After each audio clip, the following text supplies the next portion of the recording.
Yo, what's up guys? Welcome back to another video. Today I'm going to do something a little bit different, something I've never done before. I'm just going to sit here and talk to you guys, kind of do like a voiceover over one of my GoPros from this weekend. A lot of you guys were asking for tips on how I get used to a track so fast, which is a skill that you have to pick up pretty quickly if you're going to be racing pro nationals. Or if you're doing like amateur nationals, or even if you're just going to a local race that you've never been before, because sometimes you just have a short practice session and you got to learn the track pretty quick. That's especially true at like the pro nationals, where you literally have 2 laps to learn the track before you have to go lay down a fastest lap time. So this weekend I actually went up and hung out with my buddy Zero up in Orlando, and we went out to a track called Orlando MX that I had not been to in probably a solid 14 years. I used to ride this place way back in the day on 65s when I would come down south for winter break, when I had a break from high school. So the track obviously is completely different, so I'm gonna consider it never having ridden here before. But yeah, this is my very first session out. I'm just gonna put the GoPro up for you guys, and I'll be talking over in the corner probably. I'm just gonna watch me go through the track and talk you guys through kind of what I'm doing, and yeah, hopefully you guys will get a little insight as to how I learn a track so quickly. So here I am, just going out on my very first lap out. I always take a really slow parade lap no matter what, whether even if I'm riding a track that I've ridden 100 times before or not, because you never know if they make just a little change that could completely destroy you. That's happened to me before back home a couple years ago. There was this big roller single at this one track, and normally you can launch off of it onto a straightaway, but this time they put a turn right after it, and there was a big pond right there. Went right into the pond. So yeah, that taught me quick. Take a first lap extremely slow. That's what you can see I'm doing here. And you can kind of see I'm looking around, just trying to get a good layout of the track.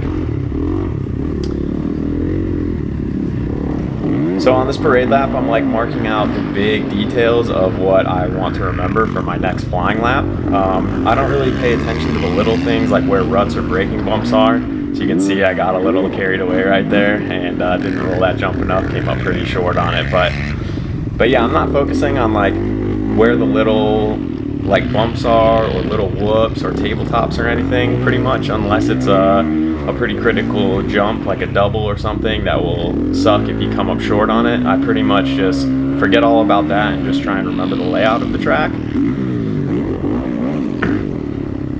So when I'm on this parade lap or whatever, I'm looking really far down the track, just trying to get a general layout, where all the corners go, where I want to set up on the outside or the inside.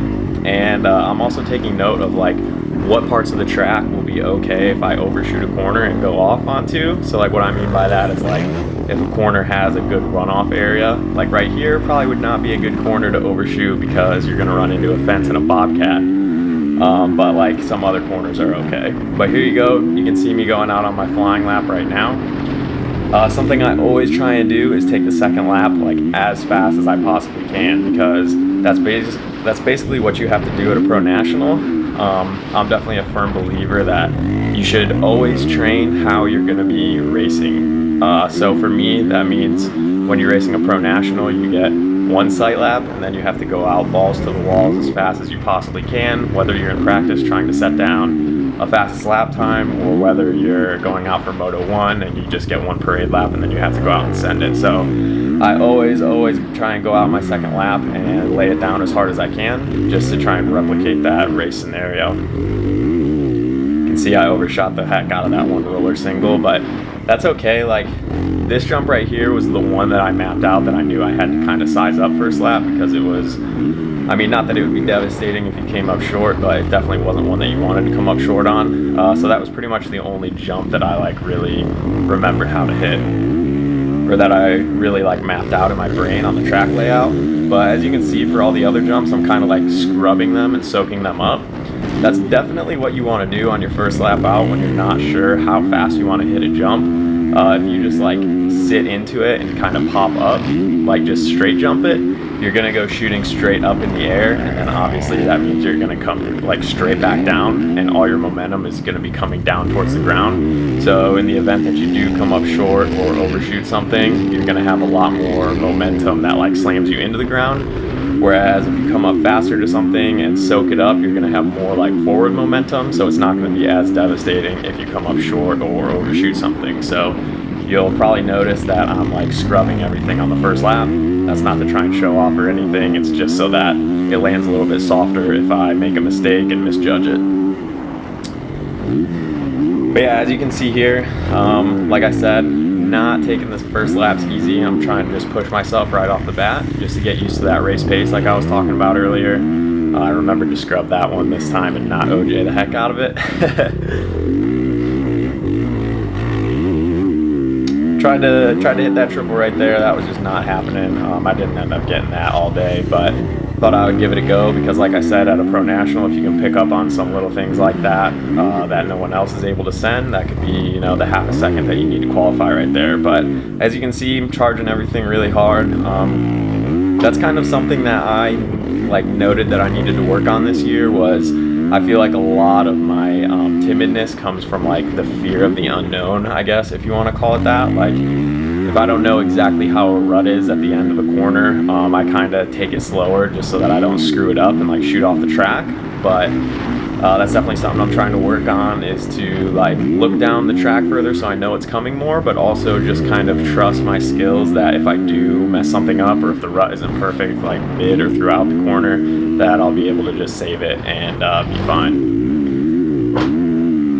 So yeah, we're laying down heaters right here. That corner you just saw and the little section before it, I'll talk about it when we come back around, but those really high speed, like sketchy sections where crashing is like, you know, the highest probability there, those are the places that definitely take me the longest to get down, or at least get up to full speed on. I'd say these laps were probably like maybe 80% as fast as I was going by the end of the day.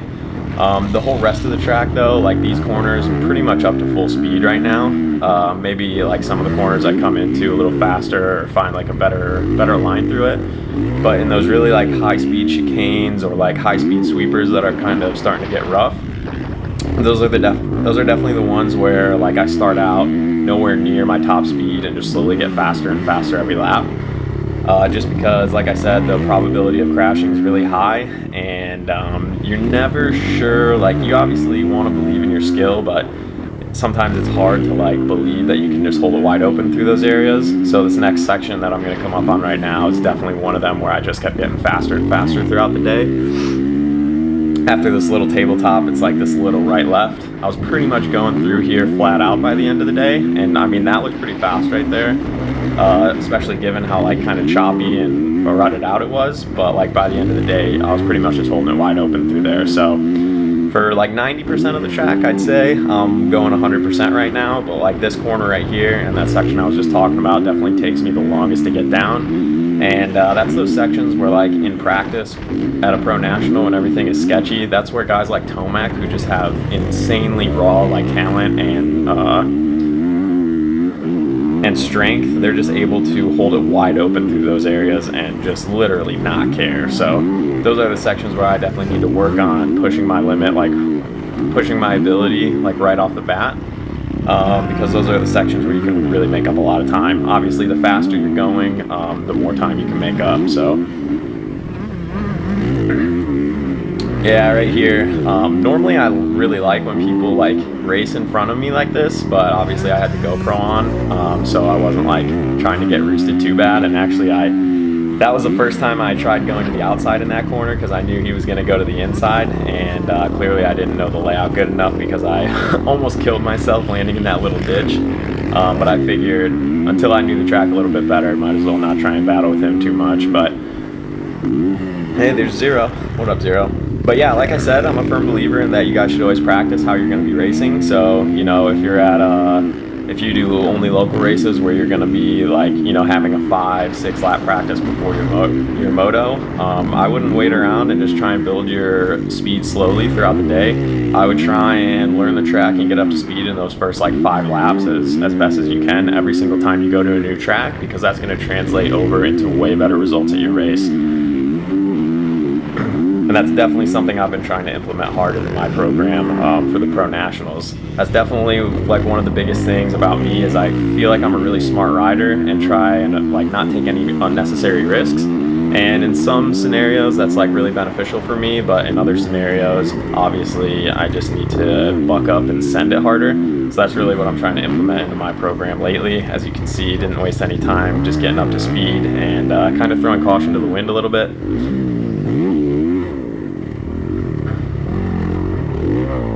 You can see I'm kind of trying some new insides and outsides. And also, when you're doing practicing, like you can see that gnarly rut right there, like don't try and avoid the gnarliest ruts and braking bumps. Like especially if there's not a lot of people out on the track and only one good rough, like deep line is forming. If you want to get better faster, don't avoid that rut. Like take it every lap because you definitely, in race conditions, you're not going to have a perfect track all the time. So I say go for it and hit the gnarliest line every time. It's good practice. But yeah, that's my first session out. As you can see, by the second lap, I was pretty much up to like 90% speed. By the second and third lap, I was up to like 98% speed, I would say. And yeah, hopefully you guys found this interesting. If you like this style of video, it's definitely really easy for me to make, especially now that I have like limited time with school and everything. It's really easy for me to make these videos. So if you guys enjoy this type of thing, like commentary over a GoPro, for sure let me know, because it's something that's like really easy for me to do, and I kind of actually enjoy doing it because I always rewatch my GoPros anyways just to kind of analyze what I'm doing and pick apart my riding and try and make myself better and learn from it. So doing it with a camera in front of me and talking to you guys makes no difference to me. So definitely, if you like this, give it a thumbs up, let me know in the comments, and if you guys have any questions for me, definitely let me know. Let me know what type of content you guys want to see. Definitely subscribe to... Yeah, that's the type of track. Definitely subscribe to keep up on the content and keep these videos pumping out. But anyways, thank you guys very much, and we'll see you next time. Later.